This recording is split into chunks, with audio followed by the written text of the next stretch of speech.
آپ دیکھ رہے ہیں اس وقت ورلڈ نیوز۔ امریکی وزیر خارجہ مائک پومپیو نجی وجوہات کی بنا پر مشرق وسطی کا دورہ ادھورا چھوڑ کر واپس امریکہ لوٹ رہے ہیں۔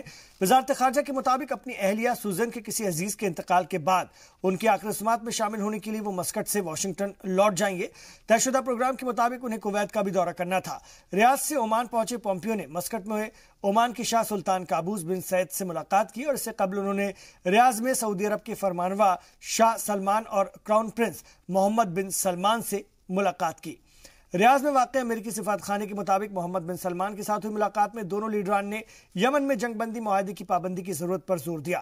اس دوران سعودی صحافی جمال خاشقجی معاملے پر سعودی لیڈران اور پومپیو کے درمیان کیا بات چیت ہوئی، اس کی تفصیلات نہیں بتائی گئیں۔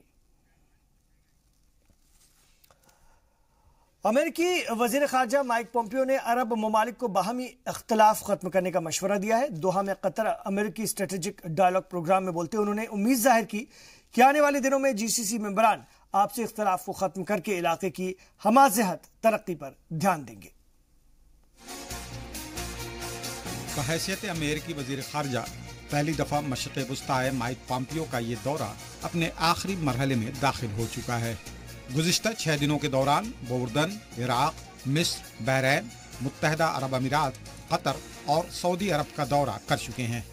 عمان اور کویت کے ساتھ ان کا یہ دورہ اختتام پذیر ہوگا۔ دورے کا خاص مقصد عرب ممالک کو یہ یقین دلانا ہے کہ علاقائی مفاد، خطے کی سالمیت اور ترقی کے لیے ٹرمپ انتظامیہ پابند عہد اور پرعزم ہے۔ پومپیو کے موجودہ دورے کو ڈیمیج کنٹرول کا بھی عمل مانا جا رہا ہے، جو شام سے امریکی فوج کے انخلا کے سبب پیدا ہوا۔ عرب ممالک کے شکوک و شبہات دور کرنے کے لیے ہی یہ ساری قواعد کی جا رہی ہے، لیکن علاقائی سیاست کی موجودہ صورتحال میں اس ہدف کو پانا آسان نہیں ہوگا۔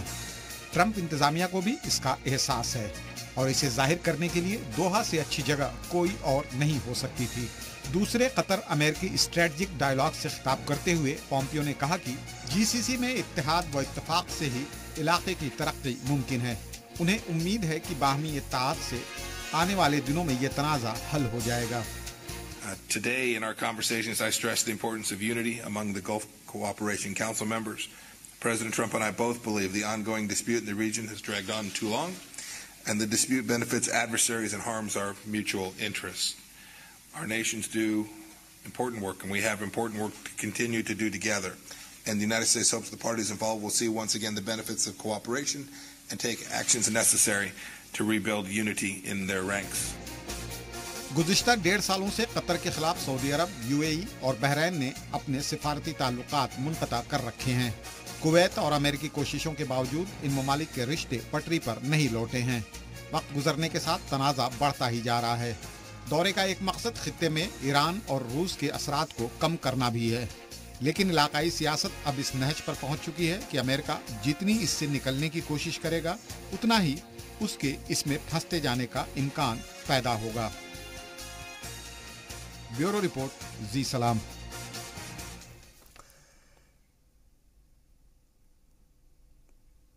تو مائک پومپیو کے ریاض قیام کے دوران سعودی حکمرانوں سے جمال خاشقجی معاملے پر کیا بات ہوئی اس کا پتہ نہیں چل پایا ہے، لیکن گزشتہ دنوں دوحہ سے ریاض ہونے سے قبل انہوں نے واضح کیا کہ امریکہ اس معاملے کی غیر جانبدار اور آزادانہ تفتیش کرانے کے حق میں ہے۔ دوحہ کا دورہ ختم کر امریکی وزیر خارجہ مائک پومپیو سعودی عرب پہنچے۔ ریاض ایئرپورٹ پر ان کا استقبال سعودی وزیر خارجہ عادل الجبیر نے کیا۔ موجودہ دورے میں دوحہ اور ریاض خاصی اہمیت کے حامل ہیں۔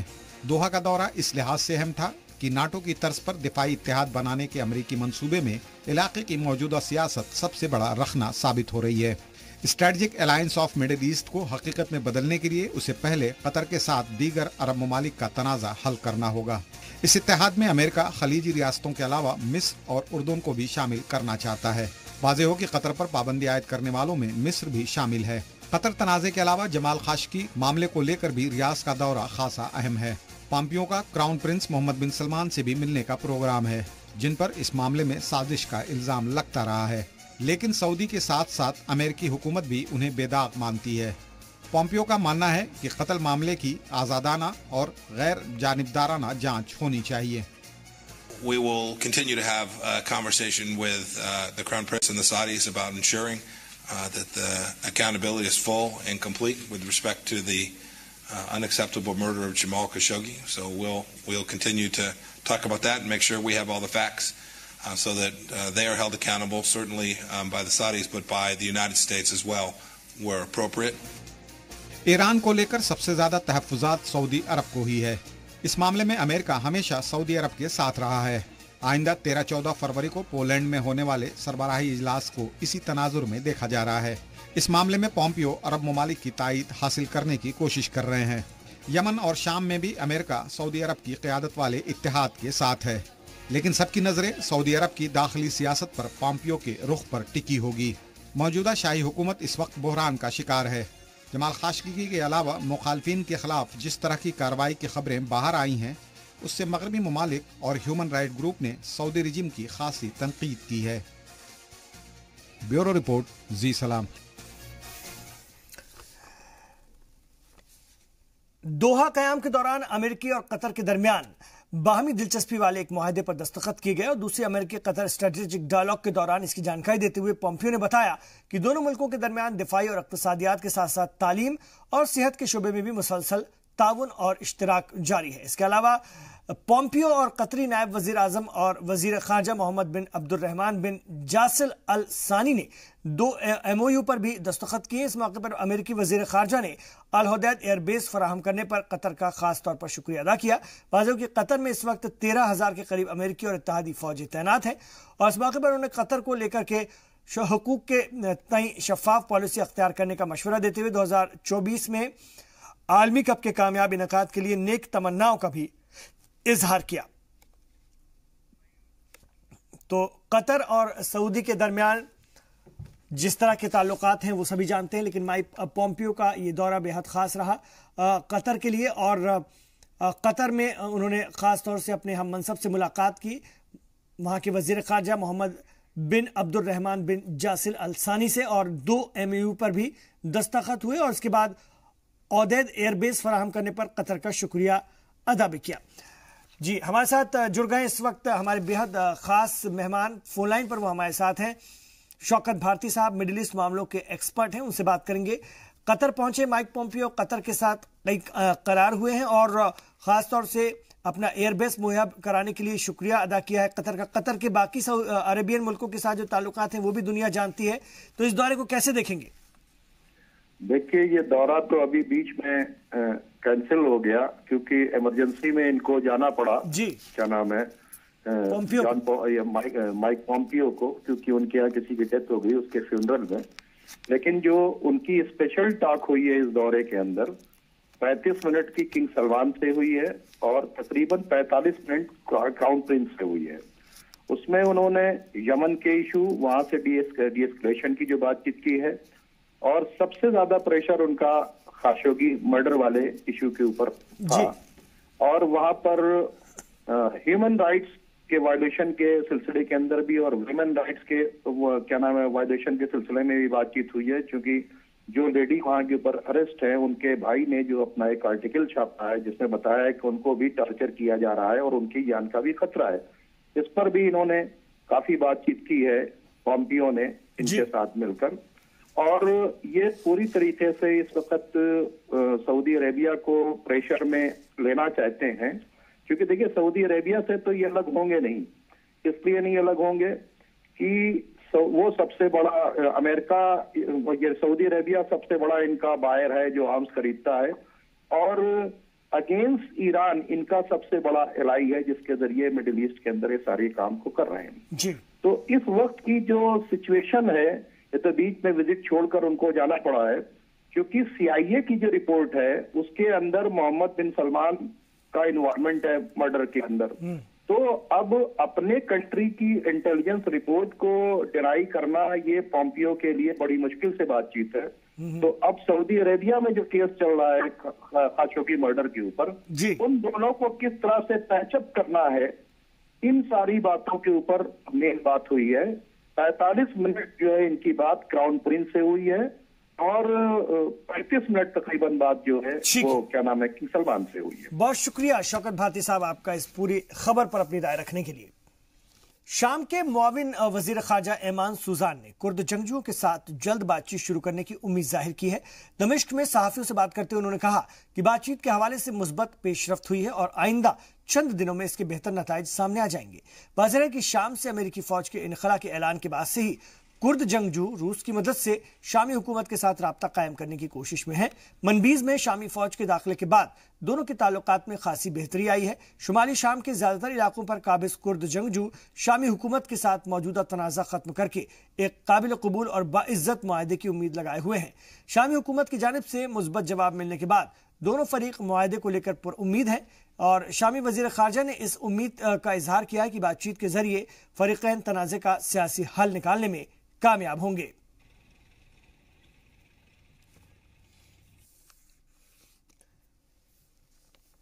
उधर शामी फौज ने तुर्की और उसके हिमायत याफ्ता जंगजुओं से मुकाबला करने के लिए मनबीज में बड़े पैमाने पर जंगी साजो सामान के साथ मोर्चा संभाल लिया है। शुमाली सरहद पर टैंक और दीगर असलहों के साथ शामी फौज के जवान तैनात हो चुके हैं। वाज़ेह कि तुर्की इन इलाकों में मौजूद कुर्द बागियों पर हमला करने की वार्निंग देता रहा है। 2016 में दाइश की शिकस्त के बाद से ही इलाके पर अमेरिका हामी कुर्द जंगजुओं का कब्जा रहा है। तुर्क सरहद से महज 30 किलोमीटर की दूरी पर वाक़ ये इलाका इस वक्त तुर्की, रूस और अमेरिका की रस्साकशी में फंसा हुआ है। बशर असद मुखालिफ सीरियन डेमोक्रेटिक फोर्स के बागियों ने पहले इस पर कब्जा किया, फिर बाद में दाइश का यहां पर गलबा हुआ। बाद में YPG से अलग हुए SDF ने इसे अपने कब्जे में ले लिया। SDF को अमेरिका की हिमायत हासिल है, लेकिन तुर्की इन्हें YPG का एक्सटेंशन मानता है।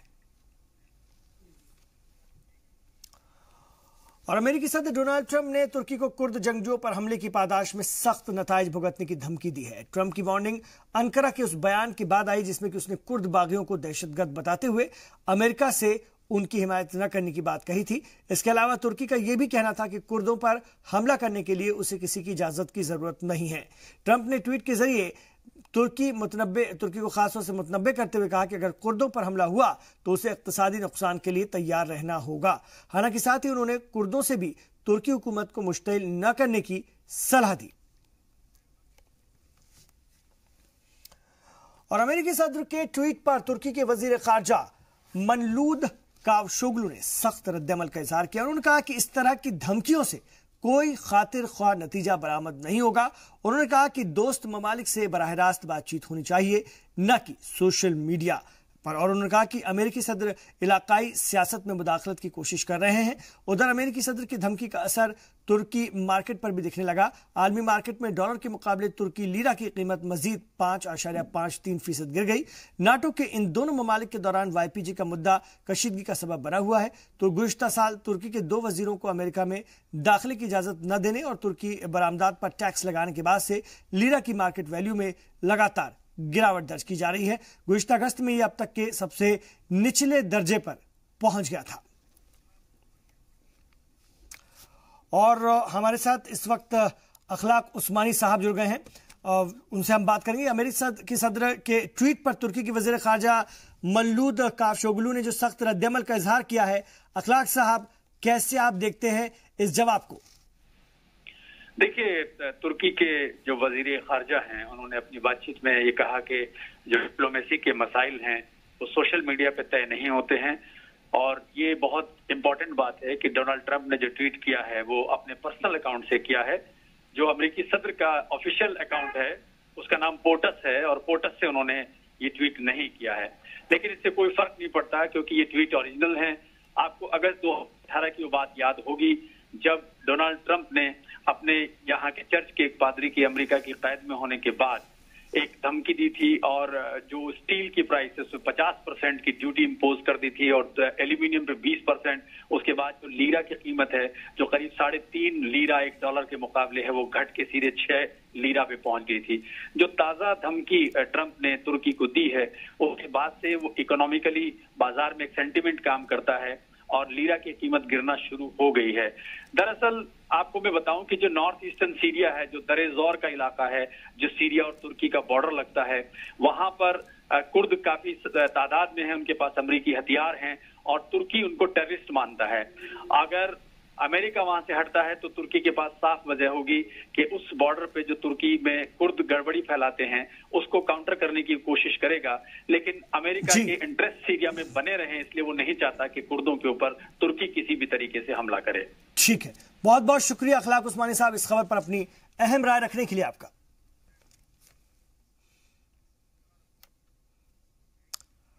हौसी जंगजुओं ने यमनी हुकूमती अफवाज और उसके ठिकानों पर मजीद हमले की वार्निंग जारी की है। वाज़ेह है कि गुज़िश्ता हफ्ते हौसियों के ड्रोन हमले में कई फौजी एहलकार हलाक और जख्मी हो गए थे। मौजूदा कशीदगी के सबब मुआहदे के बावजूद अल हदीदा समेत मुख्तलिफ इलाकों में सीज फायर पर अमल दरामदाद नहीं हो पा रहा है। दोनों ग्रुप एक दूसरे पर जंगबंदी की खिलाफ वर्जी का इल्जाम लगाते हुए इन हमलों को जायज ठहरा रहे हैं। हौसी ग्रुप के तर्जुमान यहिया सेरी का कहना है कि उनके पास मकामी सतह पर तैयार किए गए ऐसे असलहे मौजूद हैं जिनसे हुकूमत को नुकसान पहुंचाया जा सकता है। यमन के ज्यादातर शहरी इलाकों पर अभी भी हौसी जंगजुओं का कब्जा है, जबकि यमनी हुकूमत अदन तक महदूद है।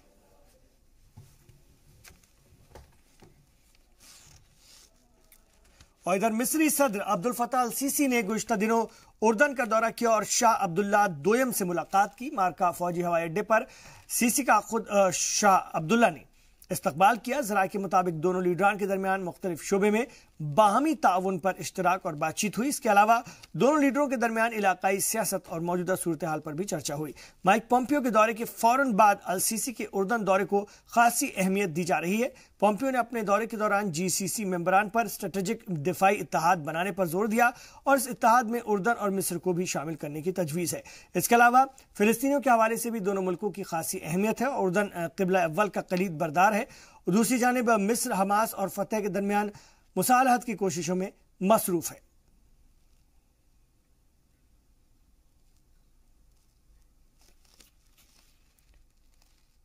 दो माह कबल हादसे का शिकार हुए लॉयन एयर सर्विस के जहाज का वॉइस रिकॉर्ड बरामद कर लिया गया है। इंतजामिया के मुताबिक गुज़िश्ता चंद दिनों से कमजोर सिग्नल मिल रहा था, इसके बाद इसकी तलाश की गई।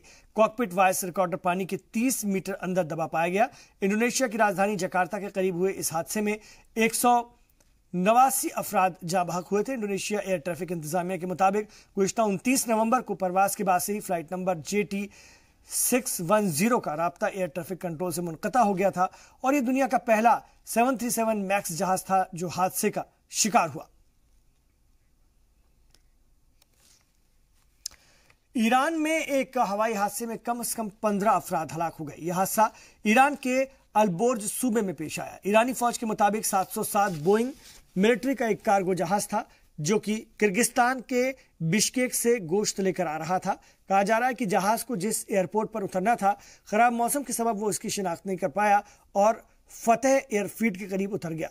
फारस न्यूज एजेंसी के मुताबिक जहाज में 16 अफराद सवार थे, जिनमें सिर्फ पायलट को ही जिंदा बचाया जा सका।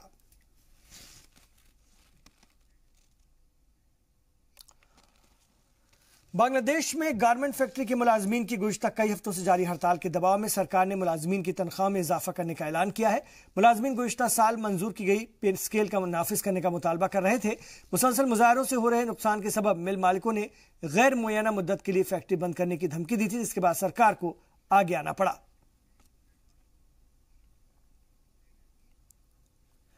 और सूडान में मुजाहिरीन और हिफाजती दस्तों के दरमियान झड़पों का सिलसिला गुज़िश्ता पूरे हफ्ते जारी रहा। गुज़िश्ता 4 हफ्तों से सूडानी अवाम हुकूमत के खिलाफ एहतजाज और सदर उमर अल बशीर के इस्तीफे का मुतालबा कर रही है। लोग जरूरी अशिया की किल्लत और महंगाई के सबब हुकूमत के खिलाफ मुजाहरा कर रहे हैं। आम लोगों के साथ साथ इस मुजाहरे में अब खर्तूम यूनिवर्सिटी के तलबा और प्रोफेसर भी शामिल हो गए। हिंदुस्तान ही नहीं, यूरोप के ममालिक में भी बर्फबारी जमकर हो रही है और कई ममालिक में तो इस बर्फबारी ने 20 से 30 साल तक का रिकॉर्ड भी तोड़ दिया है।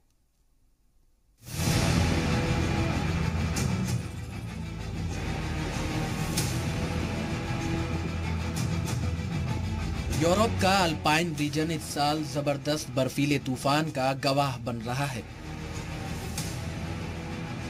गुज़िश्ता 3 दिनों में 8 में से 5 अल्पाइन ममालिक जर्मनी, ऑस्ट्रिया, चेक रिपब्लिक, फ्रांस और स्विट्जरलैंड में अलग अलग जगहों पर पहाड़ों पर जमी बर्फ खिसकने से 10 से ज्यादा बड़े हादसे हो चुके हैं। बर्फीले तूफान ने यूरोप के कई ममालिक में 20 से 30 साल का रिकॉर्ड तोड़ दिया है। फ्रांस और इटली में कुछ जगहों पर 7 फीट तक बर्फ बिछी हुई है, जिससे मामूलात जिंदगी मुतासिर है। बिजली गुल होने से मुश्किलें और बढ़ गई हैं। स्विट्जरलैंड में 36 घंटे में 71 इंच यानी करीब 6 फीट बर्फबारी ने 30 साल का रिकॉर्ड तोड़ दिया। बर्फीले तूफान से इटली के सेस्ट्रिएरा रिसोर्ट में 63 लोगों को रेस्क्यू किया गया। वहीं स्विट्जरलैंड के कई होटलों को बर्फीले तूफान ने अपनी जद में ले लिया। इस होटल की तस्वीरें देखिए, कैसे शीशे की दीवारें तोड़ते हुए बर्फ ने अंदर ऊंची ढेर बना दी है। स्विट्जरलैंड में एयर जेरमेट रेस्क्यू कर रही है। 24 घंटे में 400 लोग एयरलिफ्ट किए। कंपनी 20 मिनट की उड़ान के लिए फी शख्स 5,000 रुपए वसूल रही है। यूरोप में आल्पस 1,000 किलोमीटर में फैला है। इसे अल्पाइन रीजन कहते हैं। इसमें Italy, France, Switzerland, Austria, Germany समेत 8 ममालिक हैं। इसमें स्विट्जरलैंड में 9,000 फीट से ज्यादा ऊंचाई की 208 चोटियां हैं। इनमें 24 चोटियां 12,000 फीट ऊंची हैं। यहाँ 40 स्की रिजॉर्ट हैं, जिसमें बर्फीले तूफान के बाद करीब 46,000 लोगों के फंसे होने का खदशा जाहिर किया जा रहा है। ब्यूरो रिपोर्ट, जी मीडिया। और हिंदुस्तान, यूरोप और अमेरिका में कड़ाके की सर्दी पड़ रही है, लेकिन ऑस्ट्रेलिया में लोगों के पसीने छूट रहे हैं। कई शहरों में दर्जा हरारत 45 डिग्री के पार जा चुका है। गर्मी से राहत पाने के लिए समंदर के साहिलों पर लोगों की भीड़ मुसलसल बढ़ती जा रही है। साइंटिस्ट के मुताबिक ऑस्ट्रेलिया में आने वाले दिनों में और गर्मी पड़ सकती है, क्योंकि ऑस्ट्रेलिया जमीन के साउथ हेमिस्फीयर में मौजूद है और यहां पर दिसंबर के महीने में गर्मी की शुरुआत होती है।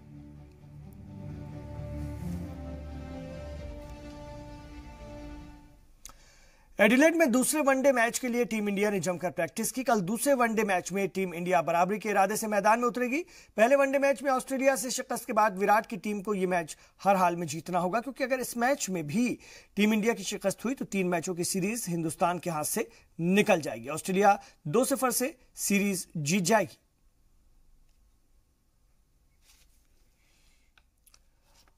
साबिक champion Rafael Nadal Australia open के दूसरे राउंड में पहुंच गए हैं। नडाल ने जेम्स डकवर्थ को सीधे सेट में 6-4, 6-3, 7-5 से शिकस्त दी, लेकिन अमेरिका के जहान इज़नेर को पहले राउंड में ही शिकस्त का सामना करना पड़ा।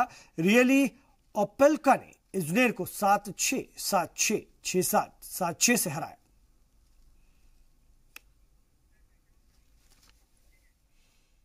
तो नाज़रीन, वर्ल्ड न्यूज में अब इतना ही, लेकिन जी सलाम पर खबरों का सफर जारी है। आप रहिए जी सलाम के साथ।